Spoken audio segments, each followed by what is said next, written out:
Halo guys, balik lagi bersama saya Muhajir di channel ZLE. Gimana kabar kalian? Semoga baik-baik saja ya, amin. Oke guys, langsung aja kita masuk ke ceritanya.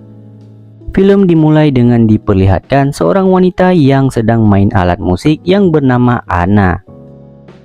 Dan tiba-tiba saja dia dihampiri oleh seorang pria tua yang setengah sadar karena habis minum banyak. Ternyata dia adalah ayah tiri Anna yang saat itu berniat untuk memaksa Anna bermain kuda-kudaan. Ayah tirinya akan membuka celananya, tiba-tiba Anna tidak sengaja menendangnya yang membuat ayah tirinya terpental ke belakang hingga terkena sebuah benda yang tajam. Yang dimana hal itu membuat ayah tirinya langsung metong pada saat itu juga. Atas kejadian itu, Anna diperiksa oleh polisi dan dinyatakan bersalah dengan hukuman 5 tahun penjara.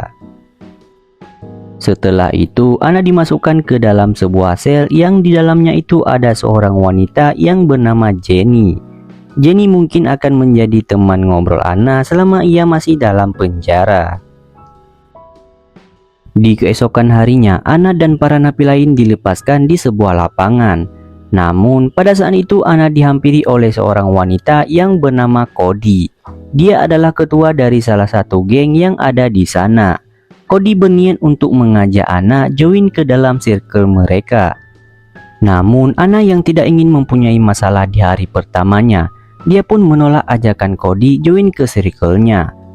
Karena penolakan itu, Anna kemudian dibawa ke sebuah ruangan oleh para geng Cody. Lalu mereka membuat bekas luka memar di badannya Anna. Setelah itu, Anna dibawa ke ruang medis untuk mengobati lukanya. Anna juga diperingatkan untuk tidak membuat masalah di sana. Anna kemudian dipanggil oleh kepala lapas yang bernama Frank. Di sana dia membicarakan tentang latar belakang Anna yang sangat mahir memainkan alat musik cello. Tetapi sebenarnya Frank menawarkan Anna untuk memberi perlindungan terhadap ancaman dari geng Cody. Dengan satu syarat, Anna harus memuaskan nafsu Frank atau kata lain main bercocok tanam dengan Frank. Karena Anna yang masih polos, dia pun langsung menolak tawaran dari Frank. Dan setelah obrolannya selesai, Anna pun kembali ke dalam sel untuk curhat tentang Frank kepada Jenny.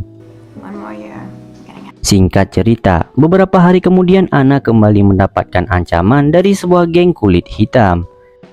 Dan di saat itu, Anna dilempari sebuah bola hingga membuat kepalanya jadi pusing. Karena hal itu, Anna pun kesal dan memutuskan untuk masuk ke dalam geng Cody agar mendapatkan perlindungan darinya. Namun ternyata untuk masuk ke dalam geng Cody tidaklah mudah. Anna disuruh untuk melabrak membuat masalah dengan geng kulit hitam dan menghajarnya. Sedangkan Cody merekam kejadian itu untuk dijadikan sebuah bukti jikalau suatu saat Anna berkhianat.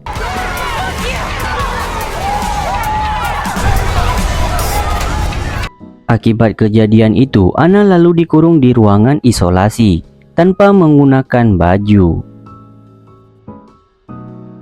Dan tak lama dari itu, Anna kembali dipanggil oleh Frank untuk menawarkan keringanan hukumannya. Dengan syarat dia harus mau melakukan apa yang disuruh oleh Frank. Anna yang tidak mau kembali ke ruangan isolasi, ia pun akhirnya memutuskan untuk menuruti dengan mengserpung senjata rahasia milik Frank. Keesokan harinya, Anna berkumpul di markas geng Cody dan dibuatkan sebuah tato sebagai penanda bahwa kini Anna adalah bagian dari geng Cody. Saat itu juga Anna mengenal yang namanya Sebat. Keesokan harinya lagi, Anna dijenguk oleh sang ibu.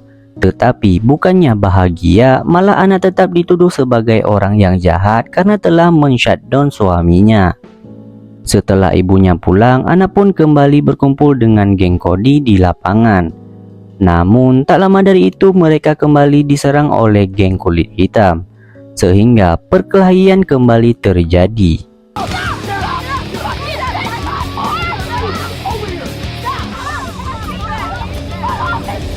Dan lagi-lagi akibat kejadian itu Anna harus berurusan dengan Frank, yang pastinya dia wajib melakukan servisan terbaiknya agar tidak dimasukkan ke dalam ruang isolasi. Hari demi hari sikap Anna mulai berubah dan emosinya tidak terkendali. Hal itu diakibatkan karena sering minum obat-obatan dan dia juga konsumsi narkoboy. Hingga pada suatu hari Jenny menegur Anna untuk berhenti melakukan hal itu. Akan tetapi Anna menolak dan berteriak histeris, sehingga membuat para penjaga malah datang ke arah mereka. Yang keadaan saat itu semakin kacau karena geng kulit hitam ada juga di sana. Setelah itu Anna kembali dikurung di ruang isolasi yang pastinya tanpa menggunakan sehelai benang pun di badannya. Kali ini Anna sangat depresi dan putus asa, sehingga dia melukai diri sendiri dengan benda yang ada di dalam sana. Setelah aksi tersebut, Anna pun pingsan dan badannya dipenuhi dengan cairan merah kental. Beruntungnya seorang penjaga yang melihat itu langsung membawanya ke ruangan medis, dan karena kejadian itu dia terpaksa harus dipindahkan ke ruangan khusus karena menganggap Anna semakin berbahaya karena telah melukai diri sendiri.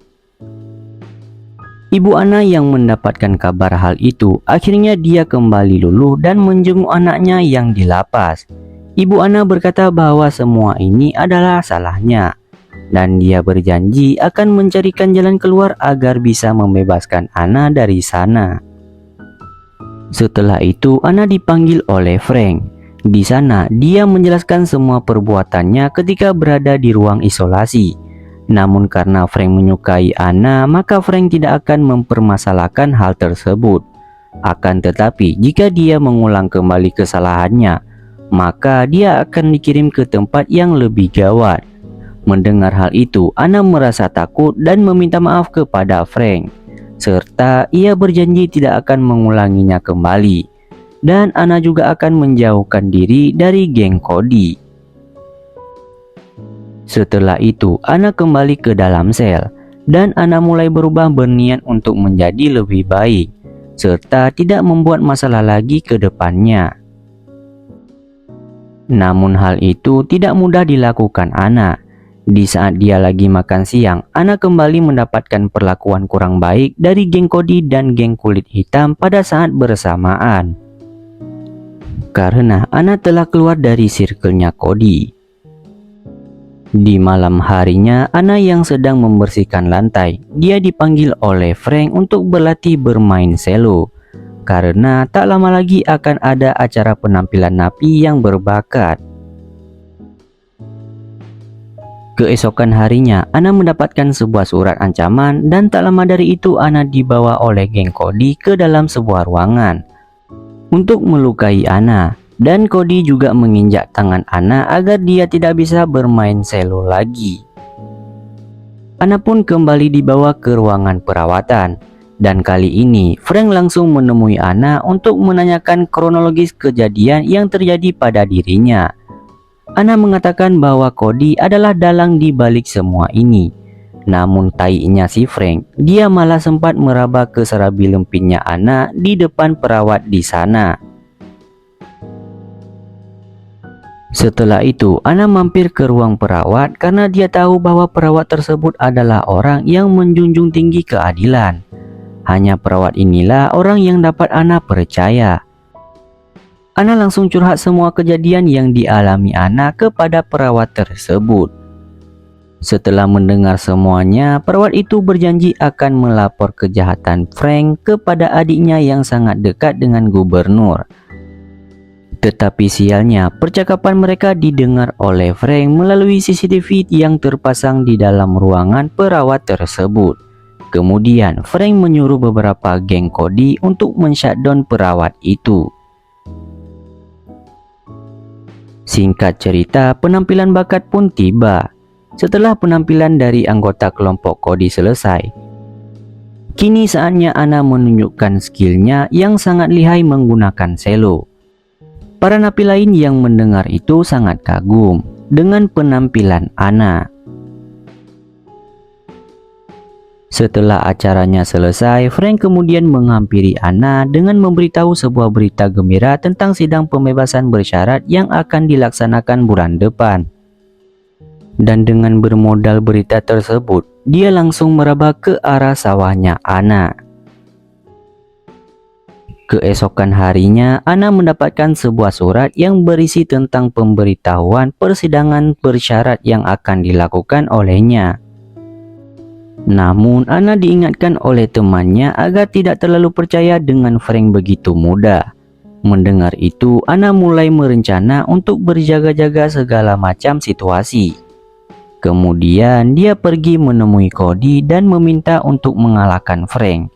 Meski sempat terjadi sedikit drama di antara mereka, namun akhirnya dia bersedia menolong Anna.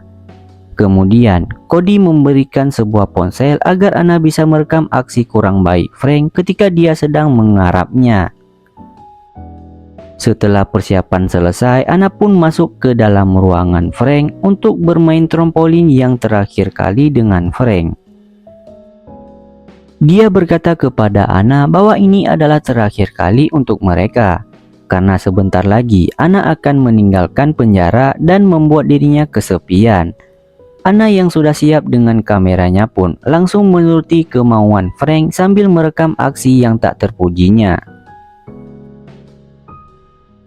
Singkat cerita, waktu persidangan pun tiba. Anna diberi beberapa pertanyaan tentang alasan kenapa dia harus dibebaskan. Di sini, Anna menjawab bahwa sikapnya telah berubah 180 derajat setelah berada di penjara. Mendengar hal itu, penyidang mulai berunding tentang keputusan apa yang harus diberikan kepada Anna. Mereka juga melihat daftar riwayat hidup Anna yang sangat jauh dari tindakan kriminal. Bahkan cenderung Anna merupakan anak yang baik dan juga pintar. Saat itu, para penyidang memutuskan untuk membebaskan Anna. Tetapi Frank ikut angkat bicara. Dia mengatakan bahwa Anna tidak seharusnya dibebaskan lebih awal, karena alasannya dia harus dibina terlebih dahulu akibat kasus yang dia lakukan 1 tahun yang lalu. Mendengar hal tersebut dari kepala penjara membuat penyidang kembali tidak yakin dengan Anna dan membatalkan pembebasan terhadap Anna. Anna yang mengetahui itu akan terjadi, dia pun langsung mengeluarkan ponselnya untuk memperlihatkan perlakuan yang memalukan kepada penyidang.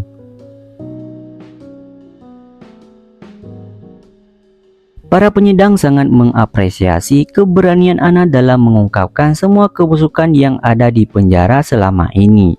Dan sebelum film ini berakhir, kita diperlihatkan Anna yang sedang bermain selo. Dan film pun selesai. Oke guys, gimana pendapat kalian tentang film ini? Tulis di kolom komentar ya. Dan see you next video. Bye bye.